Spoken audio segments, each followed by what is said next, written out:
All right. Good morning, everyone. Good afternoon. Welcome to the EU Desk Funds Week. My name is Shivani Ragini, and I'll be your host for this session. Thank you for joining us on this very special occasion, celebrating 5 years of EU Desk Curaçao. I hope you've enjoyed the other webinars as well and our guest speakers. Before we get started, I would like to go over a few housekeeping rules because this session will be recorded and will be uploaded on several social media platforms. So be aware of that. If you have any questions, please feel free to ask them in the Q&A chat box. And at the end of the presentation, we will go over those. I also encourage you to look at the rest of the program because there's a whole week of guest speakers that will speak at the AU Desk Funds Week. And for our next speakers, I would like to introduce Michael Wanga and Vaidel Vidal. And they will be sharing insights on art, diaspora, and creative skills within music, art, dance, the organization of training courses for upcoming artists in Curaçao by Diaspora living in the Netherlands together with artists in Curaçao, which aligns perfectly with today's subtopic, creative skills. So without further ado, the digital floor is yours. Sure. Thank you very much. As Shivani just mentioned, my name is Michael Wanga. This is Vaidel Vidal. We are musicians, producers, overall creatives for Curaçao. And in this capacity, we are presenting also in the name of Curaçao, which was one of the projects that we did last year and this year. We are probably going to switch around in Papiamento and English because that's a more comfortable way sometimes to express certain things. So without further ado, let's get started. We're going to talk a little bit about our own experience as creatives, moving to Holland, coming back, and then creating opportunities for ourselves and others. Sure. Okay. So as I said, my name is Michael Wanga. I perform under the artist name Carpacci. I am a theater maker, a musician, a producer, an organizer, facilitator, a bunch of random other stuff, other labels. And the last few years, I've been focusing on creating a duality to do two separate things on my own artistic career as an individual and the artistic career of my people here on the island, so that we could grow together, because that's a lot more interesting than going about it by yourself. Just this year, I have been the artistic director for a theaterstuk in Leeuwarden. I've been performer for Sites of Memory as a musician in Deventer, Amersfoort, Amsterdam, Utrecht. And I've set up together with Vaidel Curaçao, which is then a concept that we will tell you guys more about soon, that is to promote and create opportunities for our talents here on the island. I'm pretty sure there's stuff I forgot, but that's okay. Let me introduce my friend. Yeah, so my name is Vaidel, and I go by the artist name as Smurf. I'm a music producer. I mostly do whatever is urban to people, I do that. No restrictions. Yeah, so basically I lived in the Netherlands for almost 10 years and came back to the island and still doing the work and still trying to, get a name out there. That's in a core a little bit about what I do as a music producer. Okay. One of the things that we also then want to discuss is how we started. So I started basically just as a guitarist and a dancer, finding my way.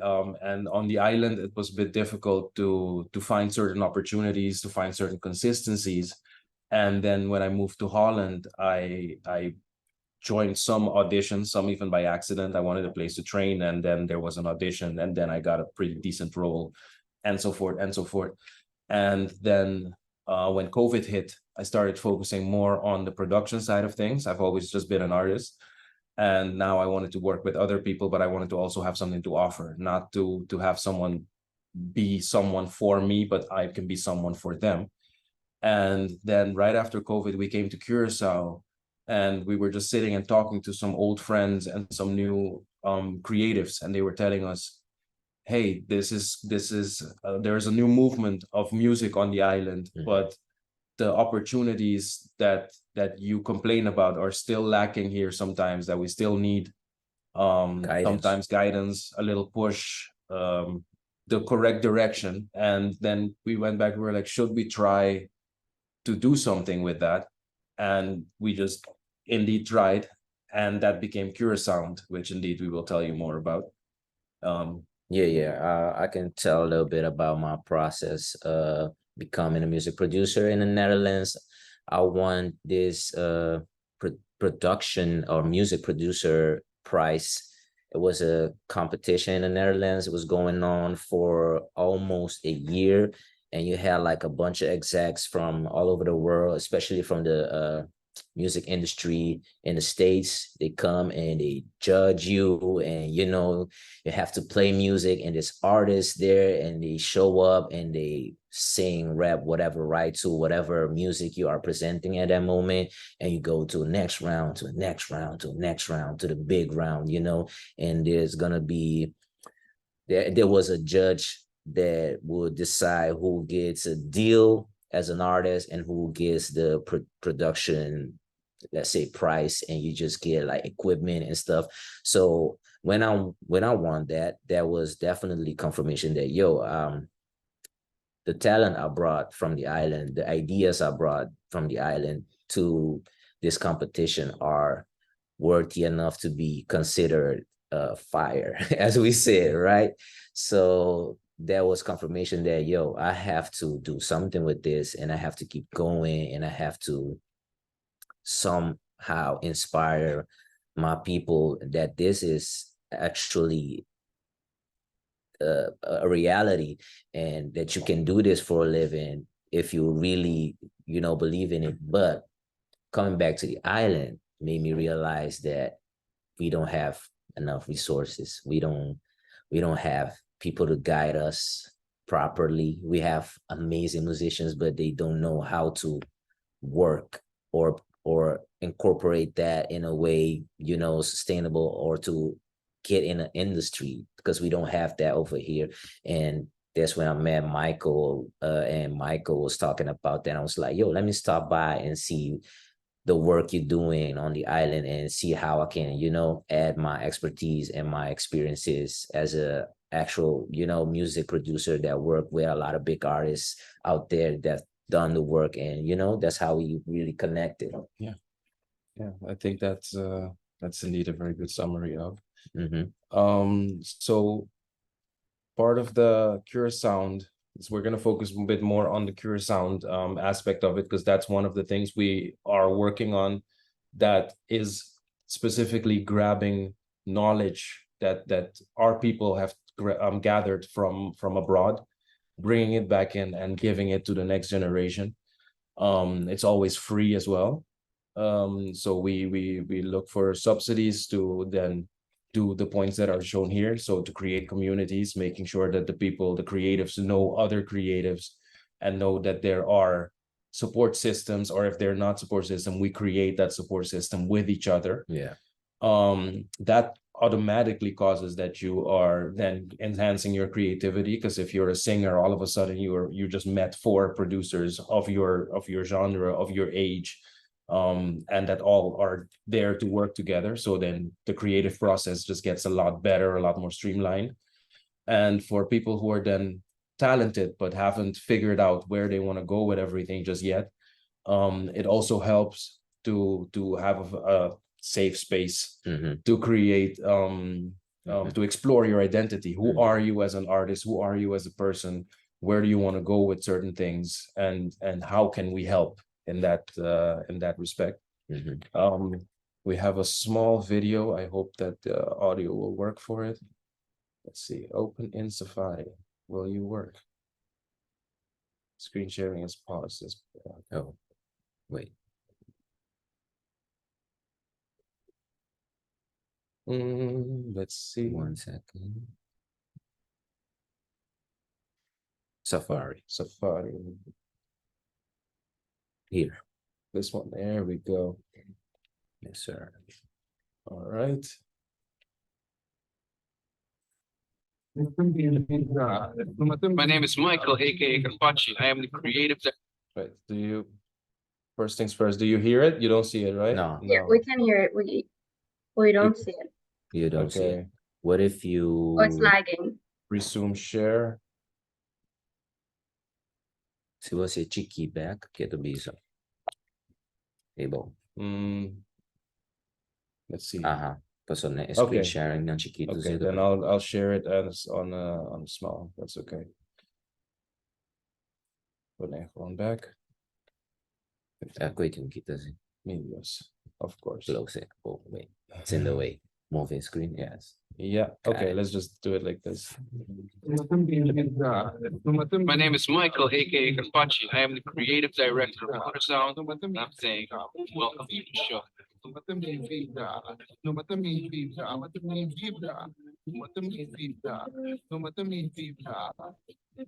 Diaspora here, DJ producer and Diaspora, sunny island of Curaçao. Day one, and we're having a great time. We're seeing amazing talent around here. We're seeing good vibes, good energy.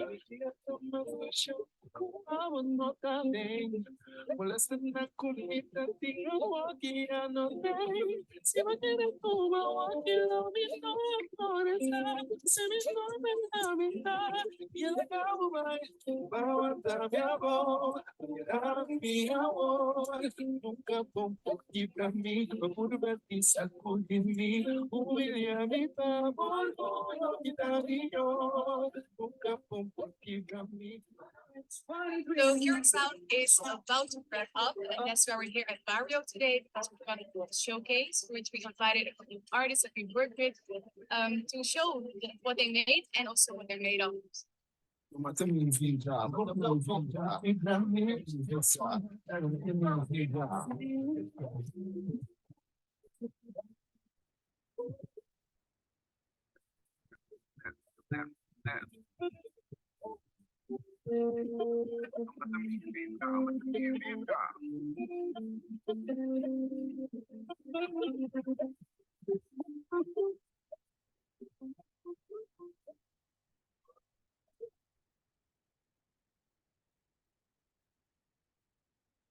Yes. Okay, I think that's a good segue to go back. Yes, sir. Let's Let me share. see if I can share the other screen once more. Mhm. So that was, in a nutshell, what Curaçao is at the moment. Next Screen slide. share is back. Yeah. Yes. So as the video showed in a nutshell, we basically open a platform that creatives, producers, vocalists, and instrumentalists could sign up. Mhm. We have an intake conversation with them to see where they are at in their skill level and their talent development and their career. And then we try to couple them with talented people as Smurf and Joshua Terracora, Matt Bonilla, who are active abroad, Curaçao, but active abroad. And together then we teach them some master classes on writing, on rhythm, on producing, on protecting your We music. teach them the industry because I mean, most people dream is to become international and make a living out of that. So we got to teach them the industry, you know, and luckily I've been in the industry for a couple of years. So I know, you know, how it goes a little bit. So I can show them like, yo, this is how you got to move or, you know, or not. Or not. Indeed, to teach the ways to do and to not do certain things, because protection of yourself and your music is also a very important thing. Yeah. That's still developing here a little bit, but since we are also aiming to go international with a lot of people, a lot of talents that we have here should be heard by the rest of the world. Yes. We make sure that they know that, and that they know that they deserve that spot and that they can actually achieve that spot. Yes. And incredibly then tangibly we then put certain presentations, like we had this year an open mic night at Piso Zero. We've had a showcase at Barrio, and we're working on all the demos that we've gathered to then bring out an album. Yeah, and release there. them properly for the world. Exactly. So how we go about that is indeed we ask for fundraising, subsidies that mostly come from Holland. There are indeed, as EU Funds Week, there are more things, there are more places that do the financing, and we are also still exploring that. Mhm. But at the moment, most of our funds have come from Holland, mainly from Fonds Cultuurparticipatie. So we then ask for talent development subsidies for things like Curaçao, for our own selves, for myself and for people like Vaidel. We ask them for artistic research funds, because as an artist, then you need time to figure out Yeah. certain things, Yeah. time to figure out how to teach, how to help, how Mhm. to make your sound go better so you can help people better. Yeah. So then we also do that artistic research. We ask subsidies for that, and we ask subsidies for presentation, because those are usually different types of subsidies that you can ask for. And there are now also people like EU Desk that are also helping with how to get in touch with those, what funds are there out there, and what they require, and how to communicate with them properly. Because that's one of the biggest gaps we've noticed here. It's not that there's lack of talent, there's enough talent and more to go around. But there is the rift, the gap between the talents and the funds, who definitely want and should and need to spend that money, Mhm. but they don't connect. So part of our job at the moment is to be one of the connectors, to facilitate that process, teach other people how to do it, so Mhm. that they can do it instead of us. Because Exactly. More, the yeah, more, you know, we the want to merrier. collaborate. We have no need to compete. So we constantly try to make sure that other people know of these things, and know that they can get these funds as well. If we maybe with us, or if we can help them to do Mhm. it for themselves, we are also very happy with that. Mhm. So then we come to the finding and creating opportunities. How do you can also always find something, like Vidal said, that he signed up for a competition, and then the rest of the opportunities went around. Yeah, it was like a domino effect. Once you are part of that, people will notice you and, you know, get curious and always be on the lookout. So you gotta be ready. You gotta have material. You gotta know your rights and all of that. But it's mostly, okay, after that, how do I, you know, stay relevant? I Mhm. go to music conferences, any industry party I know about, I go out and mingle and, you know, but we don't have those here. But in the Netherlands, we had a lot of that before COVID. And that's how I kept connecting and kept sending out my music and you know, kept the wave going on, and that's how I got signed. But you know, it served its purpose at the end. So that's what we still trying to figure out, how we can do that on the island, still create opportunities like stepping stones for the local talent to, you know, get to places, get to people, you know, connect. Because at the end of the day, it's all about connecting the dots and, you know, get in the rooms, you know. So yeah. Definitely. So you have then the finding of the opportunities that are already out there, and you have what we are doing right now, which is creating certain opportunities to not only for ourselves, but the people then that we see potential and talent Yeah, in, yeah. that we want them to also know that, they can then find the opportunity and hopefully create it for someone else. Yeah. So those two things are quite close to each other. Mhm. But a lot of times you have to start first with finding certain things, what is already out there, what is the world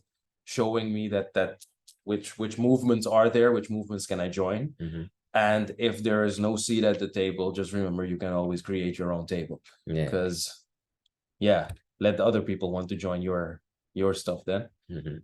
And then we come to the last one for us today, education versus connectivity. Not versus as in they oppose each other, but versus as in different approaches, Mhm. because you can be connected and not have any knowledge, and then you are still lacking something, or you can be hoog opgeleid with all the diplomas and the accolades, but you don't know the right people. You're going to be stuck. Mhm. So for my part, I think that there's actually a seeking of balance between those. You have to always find, like, broaden up to find all the knowledge and the people and everything, find them first, and then reverse that that work. So it's basically a pyramid work. You first broaden out, find all the stuff that's possible, with the opportunities and creating opportunities and knowing people and reading books and everything. And then you flip it over to start distilling what you've learned to okay, I've met 20 people, but I really relate with Smurf. When I go to the zooming, the focusing part, I will take what I've learned and I'm gonna see, can we move, Mhm. can we grow one project out of this? Yeah. When that's done, we start broadening up again and seeing, okay, what else is there? Where can we zoom into next? Yeah. And the two things that keep balance for me in that sense is I keep trying to educate myself with the technical knowledge, the knowledge of what's going on around us, Mhm. and the connections that we are making, because those things are definitely the reasons this is all going. Yeah, and for me, it's more about how the industry works when it comes to royalties and all the legal stuff, because I feel like a lot of people on the island don't really know how that works when you actually get the opportunity to release something on a bigger platform. So yeah, that's the part of education that's really necessary, and the part I stress a lot on is about the legal aspect of that. And like you said, always trying to learn more when it comes to your art also, and yeah, that's the healthy balance in my case. I'm always looking for. Nice. That concludes what we wanted to share to begin with. From what I've heard, there's now a question section. We look at the Yes. moderator here. Yes. So if you have any questions, please feel free to put them in the Q&A chat box. I do have a few questions for you guys. Go for it. Since the theme for this lustrum is connecting the diaspora with the island and inspiring the youth on the island, what advice would you give an aspiring artist on the island, how to start? How to start? How to start, yes. How to start their career or build something in the industry. Okay, I would say don't set your mind, and don't be, how do you say, don't box yourself in. That's one. Always be open-minded, because you might be a rapper, but you sing better. People will tell you that, and you might be stubborn and be like, no, that's not what I'm doing, but Yeah. I mean, you got to be open-minded, because you have maybe this vision of yourself, but as you move in the industry, it changes, and you got to be receptive of that, and you got to be open for that. So be open to that as one. And second is definitely know the legal aspect of things first. Because you might be so good you don't even know, and people will notice that and try to take advantage of that. So Right. legal first, and then connect as much as possible, because when you know your legal stuff, you can feel safe to send it out, to collaborate, to connect.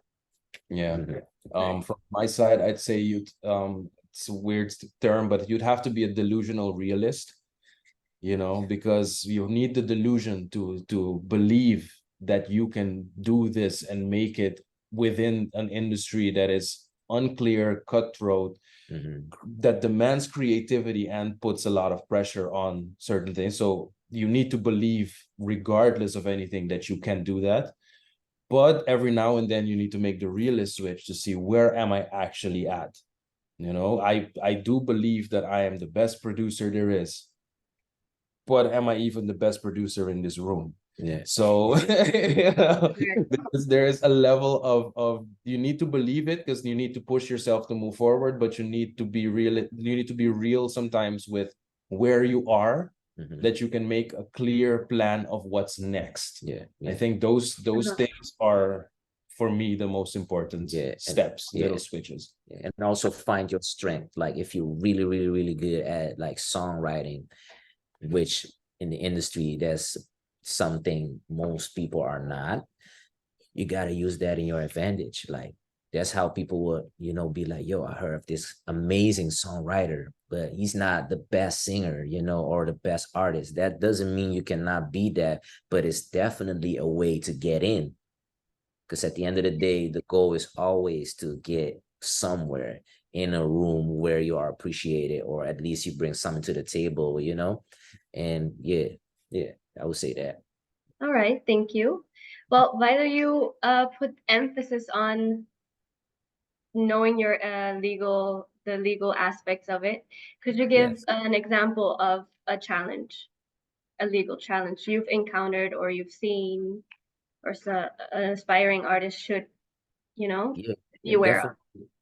Since we are on the island, I would take the island as an example. Like most people on the island don't know that you can be part of multiple PROs. These are like performing rights organizations that help you collect, and it's so easy to get it. There's one in Canada, there's two in the States, there's one in the Netherlands. You can be part of that, and they all work collectively. So that already is connecting the world.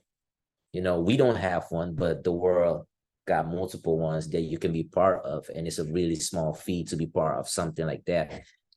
If you don't have a label or publisher or anything like that, you can be part of something like that and you can register your stuff, and you can send your stuff out, and always have that safety net that it will be picked up by this and collected by these people. And there's plenty of ways of doing that to be safe. So I think that's something. When I say legal, it's not per se super legal, but it's always, what I mean by that is it's a step to protect yourself.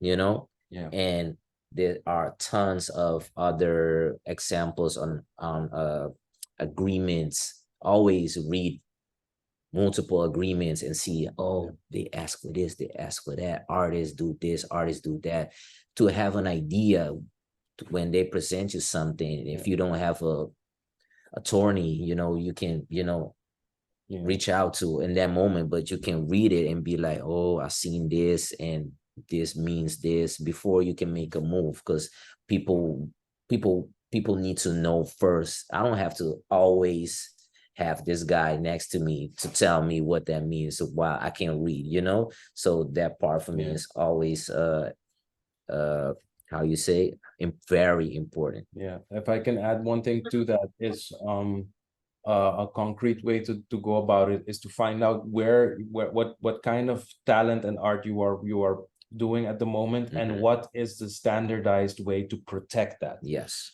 Because we've worked now with some brilliant people, like, that are building music for documentaries and things like that, and just because they don't know that there's multiple rights, multiple ways to sell and protect that right, they might give away the full product and never be able to use it again, while they haven't been properly compensated for such a deal. Yeah, or even collect after that, because there's a whole world after you put something out, or after you sell your music. There's ways of still collecting. Yeah.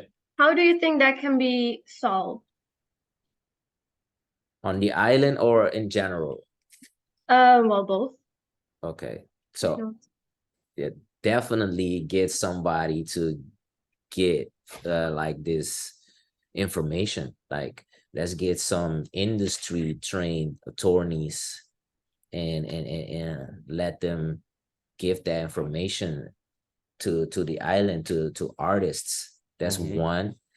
And in general, I would say always it gotta be something people talk about. But like you said, like the industry can be cutthroat, and you know, they're trying to take advantage of people that don't have the knowledge, you know. So we have to, as artists that been there, always preach that. So it always get in their head, like Smurf said a bunch of times about this legal stuff.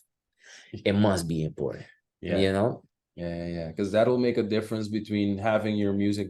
People know who you are and know that you make good music, and actually being able to live from being that producer, being that creative, or you know. So the legal part is how you can create your life from this. The other part, the creative part and everything else, you can definitely have a good time making music or doing arts or whatever. But if you know how to protect it, if you know what your legal worth is, and that sometimes is just a Google search, can be just as simple as a Google search. And then everything is online. We live in the age of information, and we're looking at TikTok videos.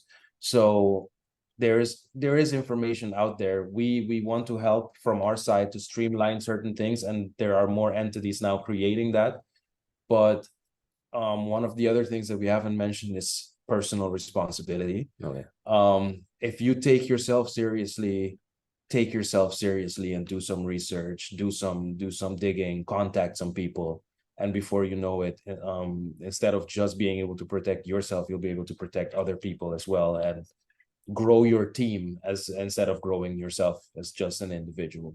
Yeah, I can give a quick example. For example, we had a producer at Curaçao, really good, and he connected with some other people outside of Curaçao that wanted to, like, yo, I want to sign you, or I want to work with you. But the thing is, when you work with us, you don't work with other people. I'm like, bro, word of advice, like, that's already sounds like it's not good, right? Very fishy. So and he did already some music with them, and I'm like, do you know how much of that do you own? He's like, no. Do I own? I thought they pay me and I was done. I was like, no, by law you own 50% of that. When it comes to the publishing part, as a producer, that's a standard. You own 50% because you made the music. Without the music, there's no song. The other way, it works the other way around too, but you know, you need the music. So it's like, oh, damn, I got to talk to them then. Yes, you got to talk to them and let them know that you know your stuff, you know? And yeah, so that's an example on how we tackle that immediately and help him out. And he's got a better situation going on already. You know, he's still working with them, and the music part is fixed. He knows his rights. They can take advantage of him. He's still good. We still got to work with him. We still got to pay him correctly, and we still got to give him his percentages that he entitled to. All right. Thank you for an elaborate answer. There's a question from the audience from Gerson. What are the biggest obstacles you're facing in building connection between education versus connectivity for your participants on the island? How do you guide them in this process to be aware of both? Let me start on this one. I think the thing is, we also we do things in groups, certain basic information, but we also look for what does an individual need, because some people are natural connectors, and some people are a bit more shy or a bit more introverted in some ways. So it really depends on the specific person and how that they already position themselves. We have talented people who the world should know, but no one knows them. So that's why let's figure out what's going on. Are you not promoting yourself well enough? Or are you profiling yourself in a way that seems inaccessible? So that part is the bigger obstacle that we found, that everybody as a creative is good at something and not good at something else. It takes a real crazy person to be able to do all of them at the same level. And where did you ever find the time? But the connectivity here is most vital, regardless of if it's easy or not. Like, a lot of these things, people need to just realize they're not easy. The very first time that we came here to try to set this up, there was also just, we didn't know where to go. We know a lot of people, but we still meet people every day doing this that moves it further. So I don't know. Visitor. So let me see, I lost, I'm a goldfish, I lose the thought immediately. Connectivity. Oh yeah, so the connectivity of that is then the most important thing, because the education, we give them some basic information and we try to tell them which way to go to seek further education, because everybody indeed needs their own career, needs their own path, has their own learning trajectory. So we give basic guidance and we give specific guidance per person, like, this is where you need to go.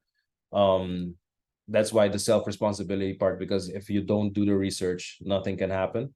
The connectivity part, we make sure that people know to profile themselves better as a brand, as an artist. From our part, we always streamline our connections to, hey, this person does this person does that.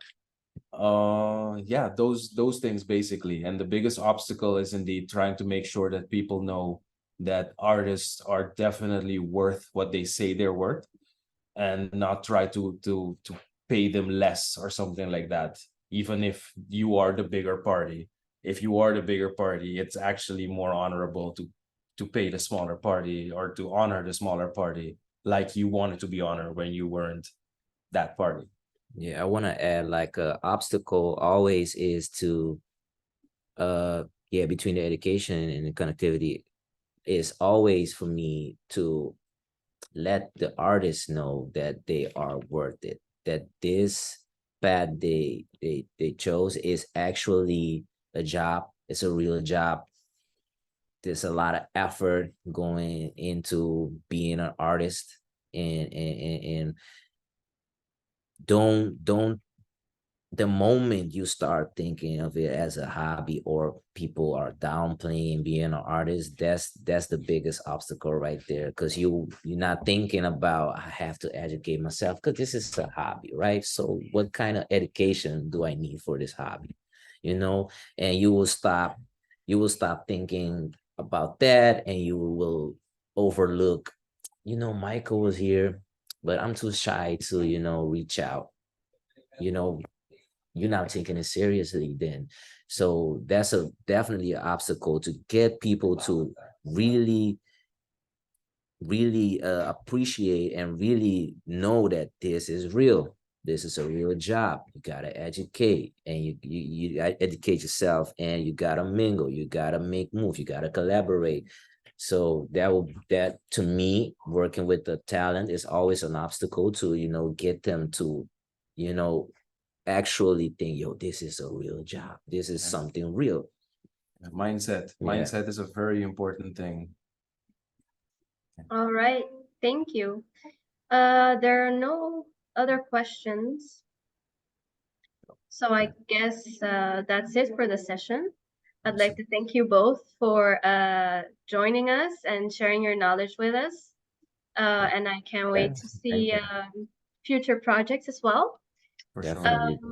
Thank you so much to the attendees for attending. I also hope you will attend the other webinars as well.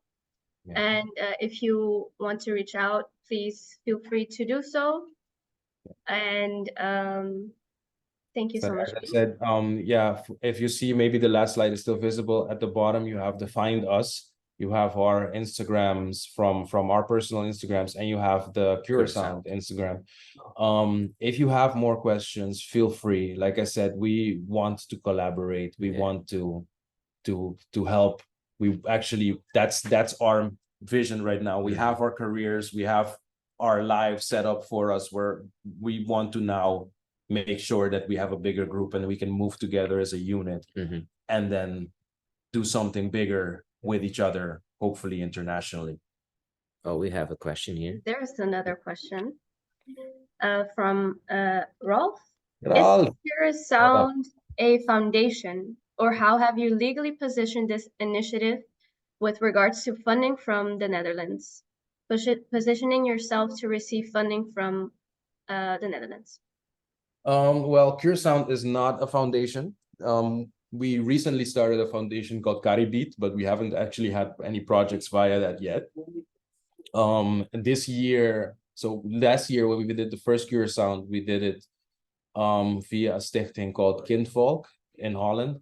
This year we did it with a stichting called Passion and Skills from Ramses Rafaela, also known as Muis, which is another mover from the island that definitely should be doing these type of conversations as well, because he does a lot of things for our community as well.